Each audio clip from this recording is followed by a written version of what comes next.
আসসালামু আলাইকুম রহমতুল্লাহ। Welcome to my channel technique easy English. আজকে আমরা আলোচনা করব কন্ডিশনাল সেন্টেন্স নিয়ে। কন্ডিশনাল সেন্টেন্স অর্থ হচ্ছে শর্তমূলক বাক্য। Okay, right. ভেঙে চুরে ভেঙে আজকে আমরা কন্ডিশনাল সেন্টেন্সকে জেনে নেব। Alright, done. তো কন্ডিশনাল সেন্টেন্স, যে সেন্টেন্স দ্বারা শর্ত প্রকাশ করা হয় তাকে, অর্থাৎ একটি কাজ হওয়ার ক্ষেত্রে আরেকটি শর্ত উল্লেখ থাকে। ওকে, আচ্ছা, তাহলে কন্ডিশন শব্দের অর্থ হচ্ছে শর্ত, রাইট। একটা শর্ত থাকবে আরেকটা কাজ করার পিছনে, এটাই হচ্ছে মূলত কন্ডিশনাল সেন্টেন্স। ওকে, রাইট।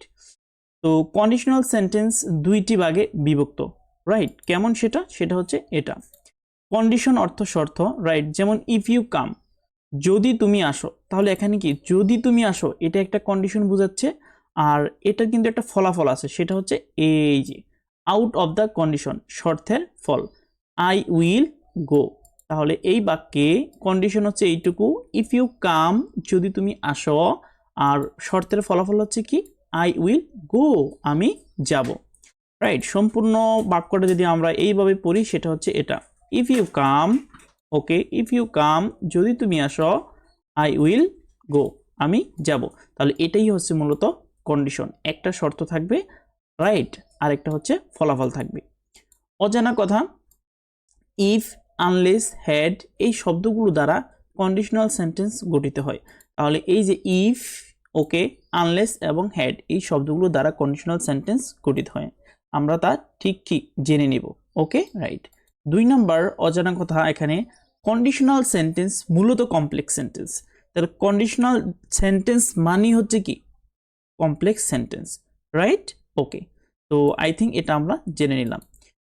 কন্ডিশনাল সেন্টেন্স এ দুটি ক্লোজ থাকে। কয়টি ক্লোজ থাকবে? দুটি ক্লোজ থাকবে। কন্ডিশনাল সেন্টেন্সে দুটি ক্লোজ থাকবে, একটি সাবঅর্ডিনেট ক্লোজ আর অন্যটি হচ্ছে মেইন ক্লোজ, রাইট। একটা হচ্ছে কি সাবঅর্ডিনেট ক্লোজ এবং অপরটি হচ্ছে মেইন ক্লোজ। ওকে, আমরা ভেঙে চুরে ভেঙে সাবঅর্ডিনেট ক্লোজ এবং কি মেইন ক্লোজ জেনে নেব।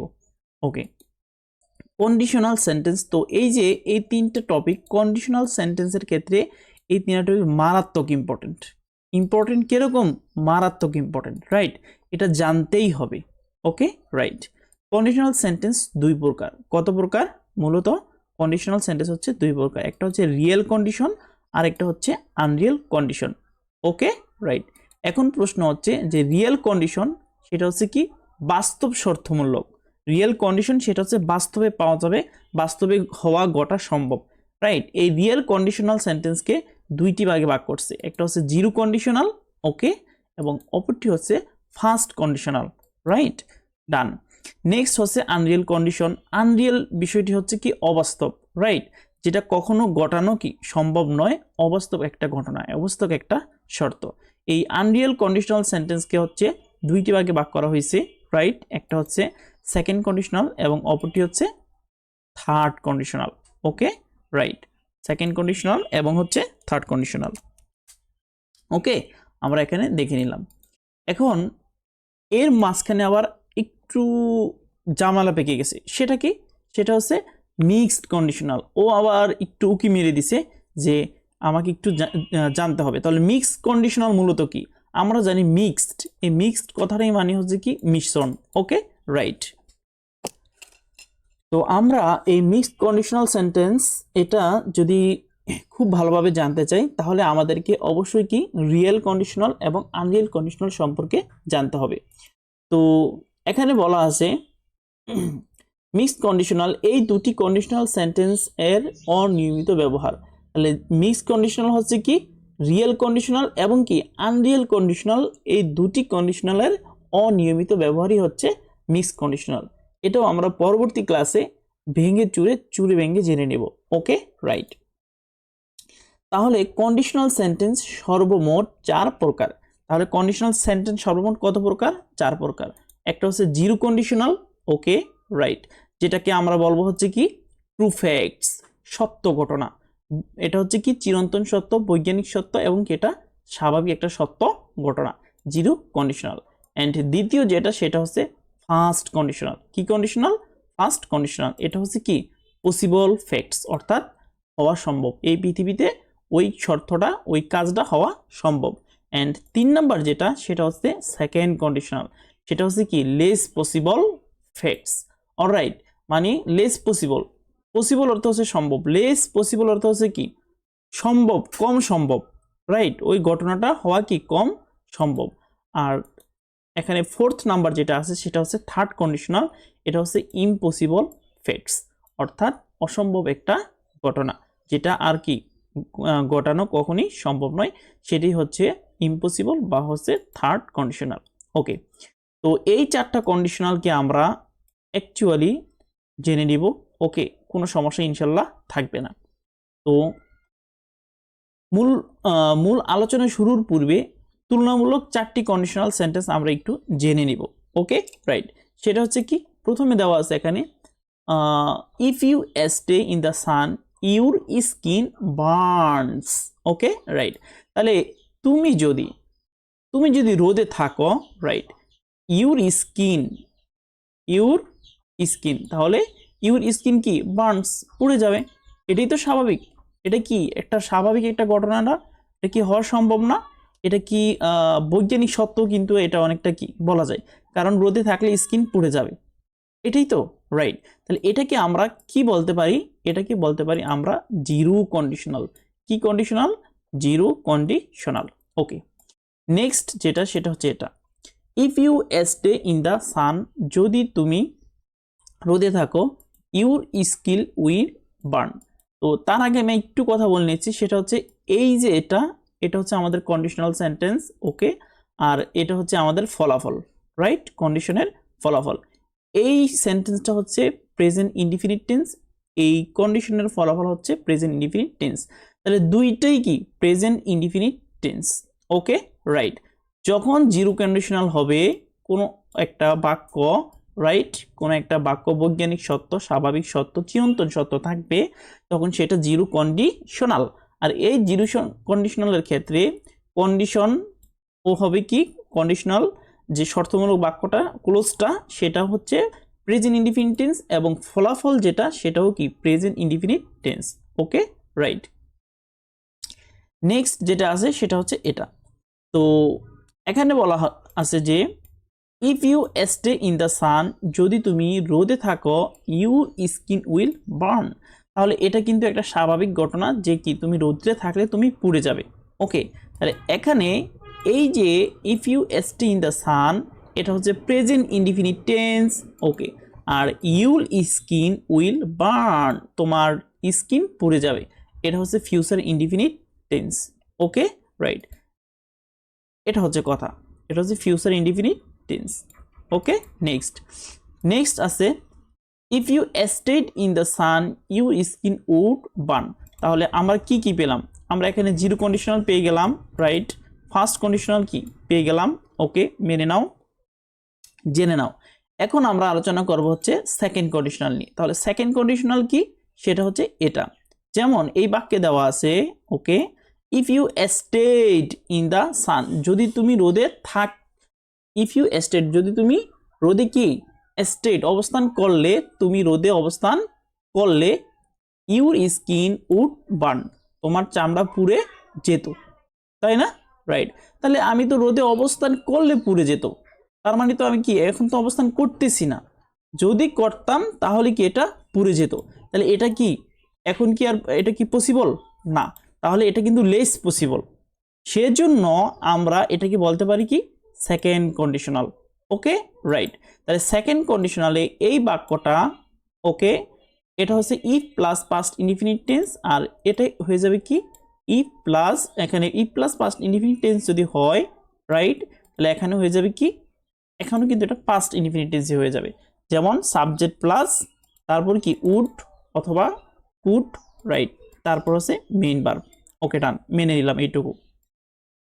এখন আমরা আসি এই বাক্যটাতে, if you had stayed in the sun, right, যদি তুমি রোদে থাকতে, okay, if you had stayed in the sun, right, যদি এটা অতীতের কথা বলতেছে, right, your skin, okay, your skin have burned, তোমার স্কিন কি পুড়ে যেত, যেটা কি আমি এখন রোদে থাকতেওছি না, রাইট, আর আমার স্কিন তো পূর্বে তো নাই, রাইট। তাহলে এই ঘটনাটা, এই যে এখানে সেন্টেন্সটা যে কথাগুলো যে কন্ডিশন যে ফলাফল বলা হয়েছে, রাইট, এটা কি আদৌ ঘটনা সম্ভব? এটা একটা অতীতের ঘটনা। যেহেতু এটা অতীতের ঘটনা, সুতরাং এটা হচ্ছে একটা ইম্পসিবল ফ্যাক্টস, ওকে, একটা অসম্ভব একটা ঘটনা। দ্যাট ইজ ওয়াই এটা হবে কি থার্ড কন্ডিশনাল। কি কন্ডিশনাল হবে? থার্ড কন্ডিশনাল, ওকে। এখানে বাংলাটা যদি দেখি, যদি তুমি রোদে অবস্থান করতে তবে তোমার চামড়া পুড়ে যেতে পারতো, রাইট। তো পুড়ে যেতে পারতো, পুড়ে তো আর যায়নি, রাইট।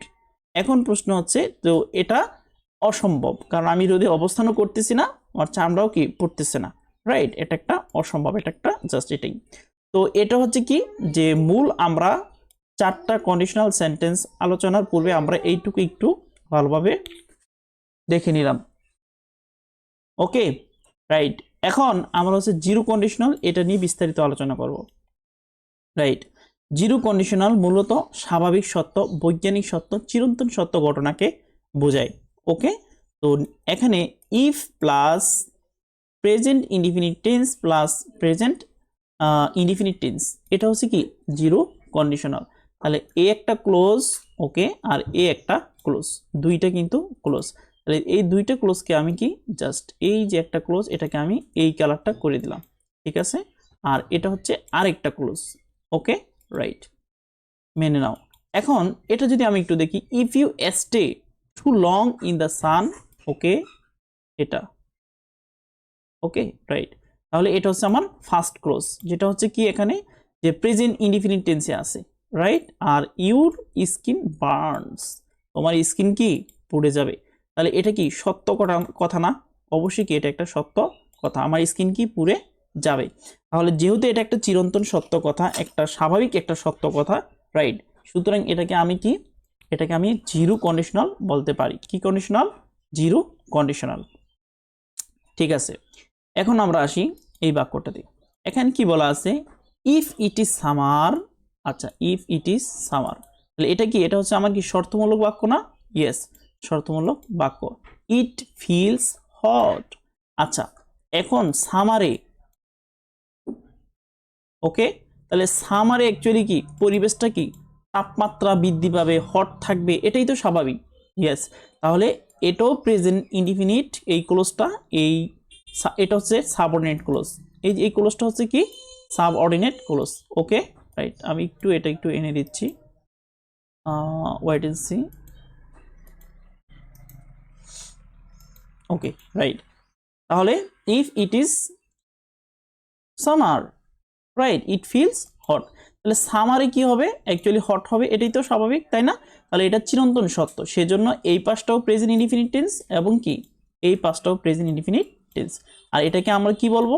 জিরো কন্ডিশনাল বলবো, ওকে, রাইট। এখন আসি আমরা এই বাক্যটাতে, ওকে। এখানে কি বলা হয়েছে? ইফ হি হ্যাজ টাইম, যদি তার সময় থাকতো, okay, right. He visits us next day, right. সে কি করতো? ভিজিটস করতো আস নেক্সট ডে, সে পরবর্তী দিন আমাদের সাথে কি করতো?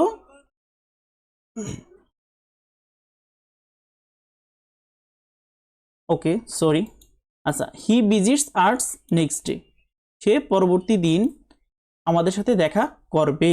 হি ভিজিটস আস, তাহলে কি যদি সময় থাকে তাহলে তো দেখাটা করতে পারবে, এটা কি একটা স্বাভাবিক একটা ঘটনা না? রাইট, সত্য একটা ঘটনা। সময় না থাকলে কি কে কারোর সাথে কি দেখা করতে পারে? না, এটা কিন্তু পারে না। তাহলে আমরা অ্যাকচুয়ালি এটাকে, যেহেতু এটাও if plus present indefinite tense এবং এই ক্লোজটাও কি প্রেজেন্ট ইনডিফিনিট টেন্স, এটা হচ্ছে সাবঅর্ডিনেট ক্লোজ এবং এই ক্লোজটা হচ্ছে প্রিন্সিপাল ক্লোজ, ঠিক আছে। সুতরাং এটা হচ্ছে কি জিরো কন্ডিশনাল। কি conditional? Zero conditional. I think বোঝা গেল। লক্ষণীয়, উপরের তিনটি বাক্যই স্বাভাবিক সত্য ঘটনাকে বোঝাচ্ছে, তাই জিরো কন্ডিশনাল এর নিয়ম অনুসরণ করে উভয় পাশে প্রেজেন্ট ইনডিফিনিট টেন্স করা হয়েছে, ওকে। এই পাশেও কি প্রেজেন্ট ইনডিফিনিট টেন্স এবং কি এই পাশেও প্রেজেন্ট ইনডিফিনিট টেন্স, এখানে তিনোটা বাক্যে কিন্তু এটাই করা হয়েছে, আচ্ছা, ওকে।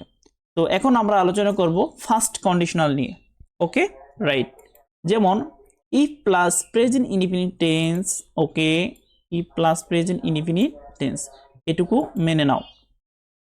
এরপর হচ্ছে কি কমা, এই কমা নাই তো কোনো ক্ষমা। অলরাইট, কমাটাকে আমি এই কালারটা করে দিলাম, ঠিক আছে, রাইট। এরপর এই যে এটা হচ্ছে কি ফিউচার ইনডিফিনিট টেন্স, ওকে, মেনে নাও, জেনে নাও। তাহলে if plus present indefinite tense comma future indefinite tense, okay, এই একটা স্ট্রাকচার। আচ্ছা, এখন আমরা এই স্ট্রাকচারটা নিয়ে আগে কথা বলবো।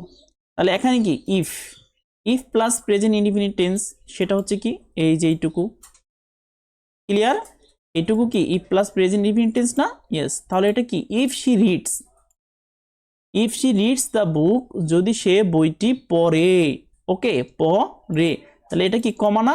এই যে এটা হচ্ছে কি আমার এখানে কমা, রাইট, ডান। এরপর কি ফিউচার ইনডিফিনিট টেন্স, তাহলে কি she will understand the inner meaning, সে কি ভিতরের বা অন্তর্নিহিত কি ঘটনাটা জানবে, রাইট। তাহলে এটা হচ্ছে কথা। তাহলে if plus present indefinite tense যদি হয়, ওকে, তাহলে কমা, এরপর হচ্ছে ফিউচার ইনডিফিনিট টেন্স, যেটা আমরা এই বাক্যে দেখতে পেলাম। এখন আসো এখানে একটা ঘটনা আমরা দেখি, সেটা হচ্ছে কি ই প্লাস প্রেজেন্ট পারফেক্ট টেন্স যদি থাকে, ওকে, রাইট, এরপর কি কমা, রাইট, মেনে নিলাম, কমা।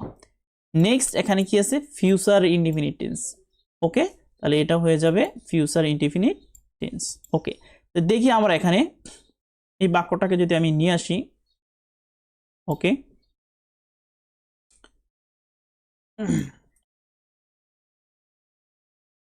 ওয়েট,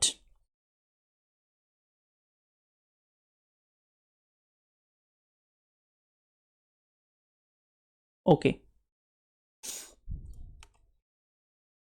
তাহলে এখানে ইফ আছে, হ্যাঁ ইফ আছে, if plus present indefinite tense, present perfect tense, তাহলে এখানে কি if plus present perfect tense আছে, এই যে এইটুকু, এইটুকু কি if plus present perfect tense, okay, মেনে নাও এইটুকু জাস্ট। আচ্ছা, এখন এটা কি কমা না? ইয়েস, কমা, তাহলে আমি এখানে দিয়ে দিলাম কমা, কমাটাকে আমরা এই স্কাই কালার করছি, ওকে, রাইট। এরপর নেক্সট ফিউচার ইনডিফিনিট টেন্স, তাহলে এই যে বাক্য, এই যে ক্লোজটা, এটা কি ক্লোজ? এটা হচ্ছে মেইন ক্লোজ, এটা কি ক্লোজ? Main clause. তাহলে এই মেইন ক্লোজটা কি টেন্সে হবে? মেইন ক্লোজটা হবে ফিউচার ইনডিফিনিট টেন্স। তো ই প্লাস প্রেজেন্ট ইনডিফিনিট টেন্স, হ্যাঁ ই প্লাস প্রেজেন্ট ইনডিফিনিট টেন্স কমা, রাইট, কমা, এটা হচ্ছে ফিউচার ইনডিফিনিট টেন্স আর হচ্ছে future indefinite tense, okay. I think এখানে কিন্তু কি বোঝা গেছে যে এটাকে তাহলে আমরা কি কন্ডিশনাল সেন্টেন্স বলবো? এটা হচ্ছে ফার্স্ট কন্ডিশনাল সেন্টেন্স। তাহলে ফার্স্ট কন্ডিশনাল সেন্টেন্সের কয়টা অ্যাকচুয়ালি স্ট্রাকচার গঠন? দুইটা, একটা হচ্ছে if plus present indefinite tense plus future indefinite tense, এবং if plus present perfect tense plus হচ্ছে ফিউচার ইনডিফিনিট টেন্স, ওকে, এই দুইটা। আচ্ছা, তো এখানে জাস্ট এই দুইটাই এক্সাম্পল দেওয়া আছে, দুইটা স্ট্রাকচার অনুসারে এক্সাম্পল দেওয়া আছে, ওকে। তো লক্ষণীয় যদি আমরা দেখি, উপরে দুইটি বাক্যের প্রথম অংশটি present indefinite tense present perfect tense হওয়ায় ফার্স্ট কন্ডিশনালের নিয়ম অনুসারে পরের সেন্টেন্সটি ফিউচার ইনডিফিনিট টেন্স করা হয়েছে, ওকে। খুবই গুরুত্বপূর্ণ আলোচনা। এখন আসি নোটে। তো কন্ডিশনাল এর আলোচনাটি অনেকটা মুখস্থ নির্ভর, অর্থাৎ কোন কন্ডিশনাল কোন ধরনের গ্রামার স্ট্রাকচার অনুসরণ করে সেটা মুখস্থ রাখা জরুরি। তাহলে আমরা যে জিরো, ফার্স্ট, সেকেন্ড, থার্ড, এই চারটা কন্ডিশনাল সেন্টেন্সের যে স্ট্রাকচার, সেটা কিন্তু আমরা মুখস্থ করে নিব, ওকে। যদি আমরা মুখস্থ করে নিই তাহলেই আমরা কি কন্ডিশনালকে ইজিলি কি আয়ত্ত করতে পারবো। তো এটাই ছিল আজকে আমাদের কন্ডিশনাল নিয়ে অ্যাকচুয়ালি ক্লাস। যদি এই ক্লাসের কারো সমস্যা থাকে অবশ্যই কমেন্টে জানাবা, আর হ্যাঁ অবশ্যই শেয়ার করবে, লাইক কমেন্ট করবে, রাইট, যাতে আমরা অনুপ্রাণিত হই এবং এরকম আরও ইংরেজি শেখার মজার টিউটোরিয়াল নিয়ে হাজির হতে পারি। সবশেষ একটা কথা, সেটা হচ্ছে এই ক্লাসটা, ওকে, রাইট, যেই বই থেকে নেওয়া হচ্ছে সেটা হচ্ছে এই বই, ইংরেজি শেখার এক অনন্য বই, থাকলে সাথে নিট বই, ইংরেজি শেখার যাত্রা ভিন্ন পাবে মাত্রা, রাইট। বইটি কিভাবে পেতে হবে তার জন্য অবশ্যই কি কমেন্টে জানাতে পারো, ওকে। আল্লাহ হাফেজ।